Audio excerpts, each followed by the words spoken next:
The desert doesn't echo, not like a canyon does, not like a cave. Out there in the Nevada wilderness, sound just dies, swallowed whole by dust, stone, and heat. That's what made Kenny Veach's last hike feel so off, even before he vanished, even before the cave.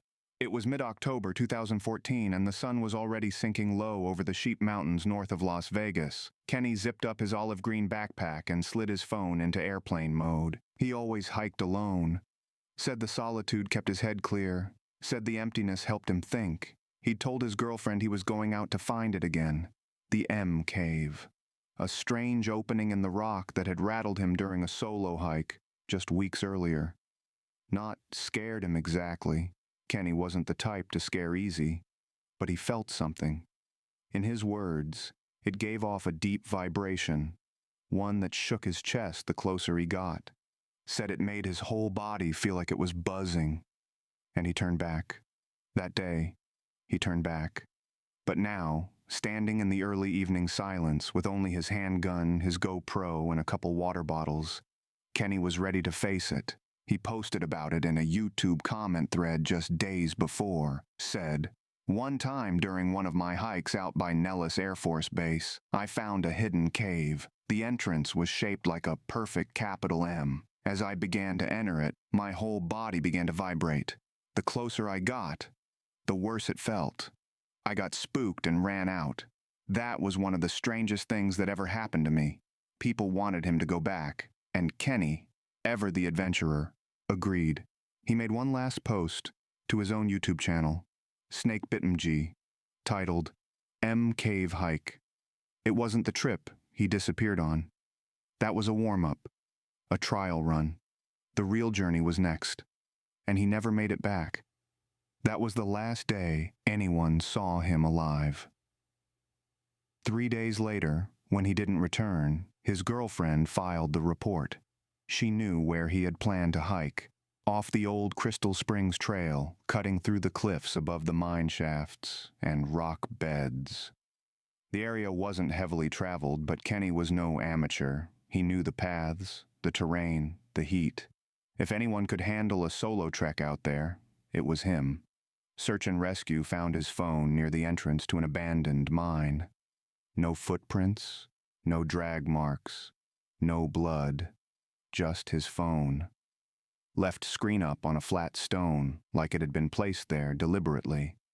And that's where the story goes black. At first, the theories were grounded. Heat stroke, snake bite, a fall into a canyon. Nevada search crews scoured a 20-mile radius with helicopters and dogs. Nothing. No scent. No signs of struggle. The phone was unbroken. Unpowered. Still had battery. His truck was untouched, still parked where he left it, at the base of the trail. No signs of theft. No signs of a rushed exit. The driver's seat was adjusted the way Kenny always kept it, reclined slightly, with his worn blue bandana tucked into the door handle. It wasn't long before the internet grabbed hold. In the wilderness forums and conspiracy circles, Kenny Veach became more than a missing hiker. He became a myth, a man who discovered something he wasn't supposed to. Something buried out in the desert, near one of the most secretive military zones in the country. Nellis Air Force Base, Area 51, Tonopah Test Range. Some people believe the M Cave wasn't a cave at all. They think it was a vent, a sealed entrance, a hidden testing corridor for frequencies or experimental weapons. The vibration he felt? A deterrent, a warning, a force meant to drive intruders away. Others aren't so sure. Some say it was spiritual, that the desert took him, that there are places in the earth where the barrier between life and death is thinner, and if you're unlucky enough to find one, and even more unlucky to go back, you don't return.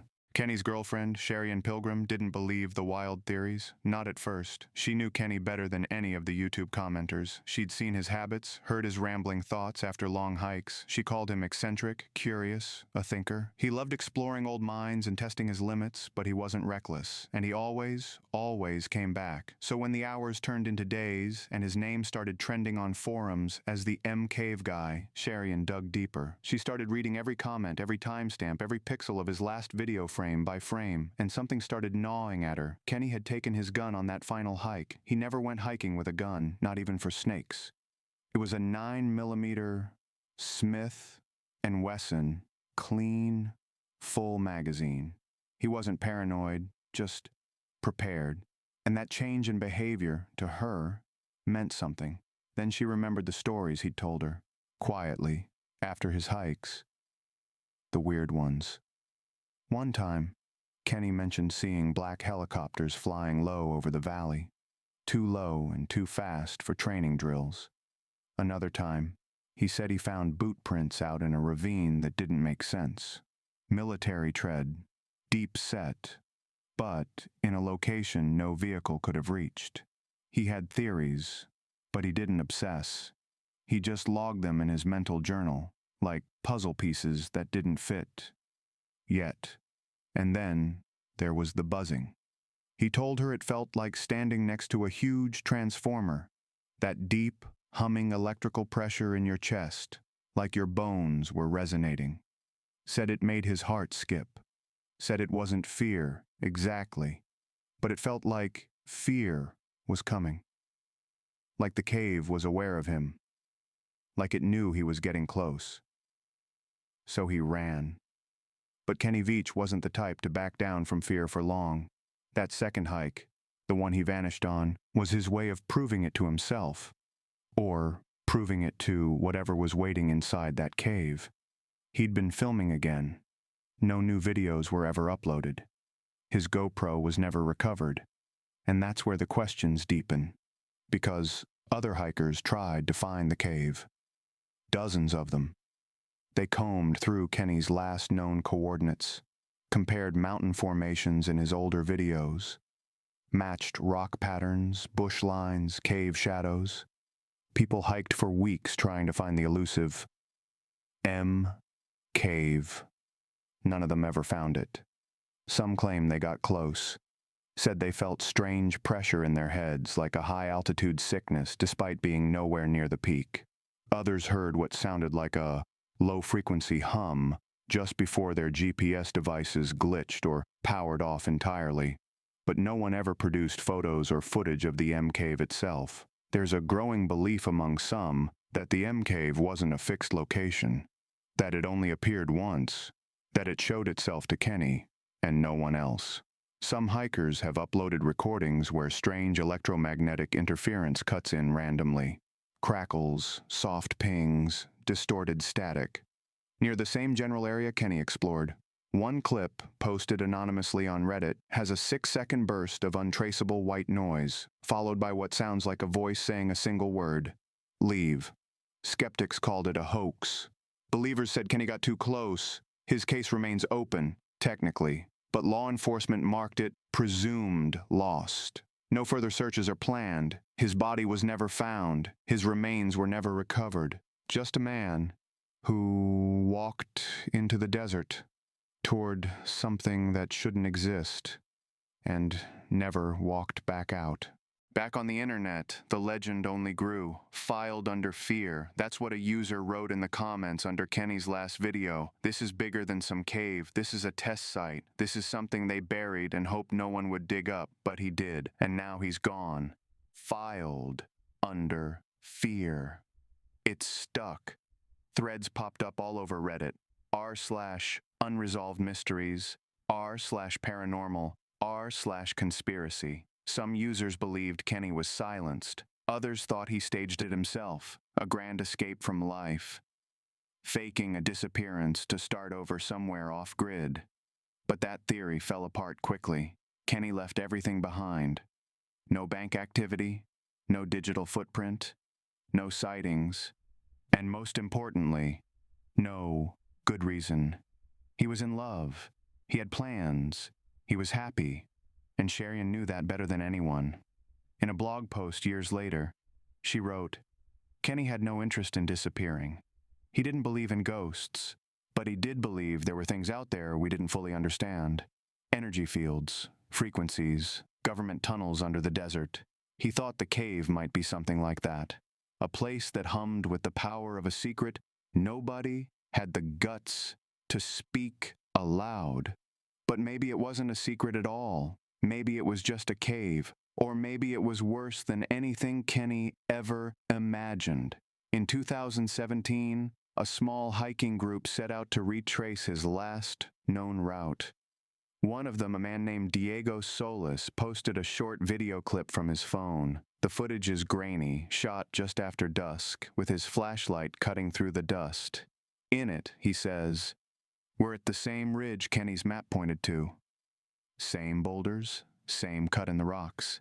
There's something up ahead, small opening. Kinda looks like an M from this angle." The clip ends abruptly. He later updated the post saying the cave was just a rock indentation, and that the shape shifted as the light changed. But commenters weren't convinced. The timestamp showed he filmed it at 7:42 p.m., and sunset that night in Nevada was 6:13. Meaning, by that point it should have been pitch black. So what was lighting the rocks? That one inconsistency, the unnatural light, sent theory crafters spiraling.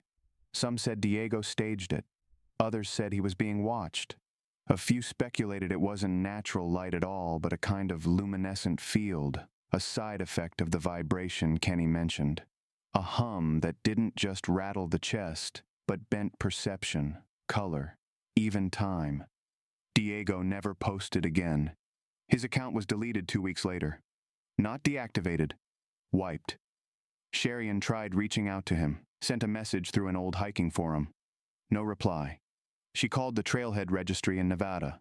No record of his name or ID for that month. No photos. No proof he was ever there. Another dead end. But this is how the M Cave story works. Every lead fades. Every voice that speaks up either gets quiet or vanishes altogether. There's a growing belief that whatever Kenny found out there wasn't just unknown.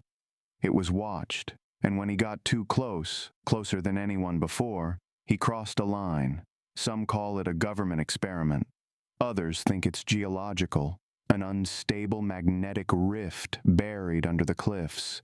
Then there are those who believe in the fringe, interdimensional gateways, ancient defense systems, even desert-based cryptids that protect sacred ground.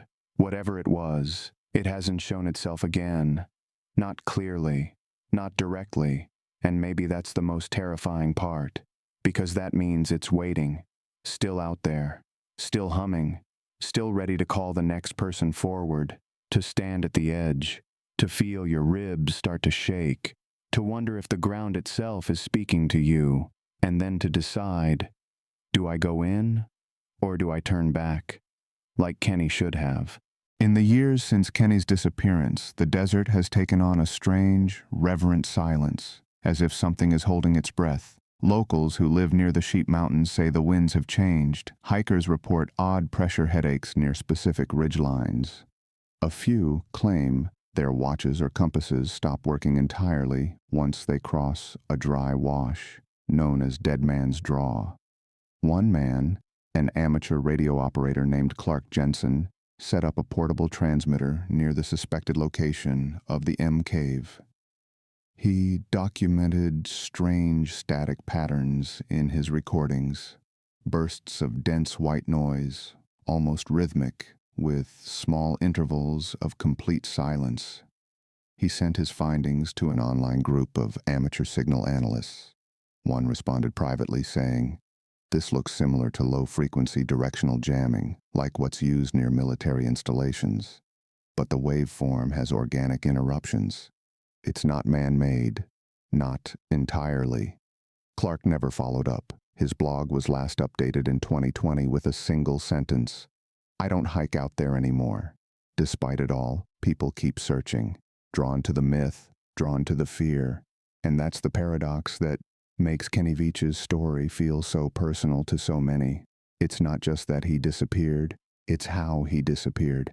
In the space between proof and paranoia, between logic and legend, in a cave no one else can find or survive. And whether he stumbled into something built by man or something far older, he wasn't supposed to. Case status: unsolved. Subject: Kenneth Veach Jr. Age at disappearance: 47. Last seen November 10th, 2014. Location: Sheep Mountains, Nevada. Case ID M-014.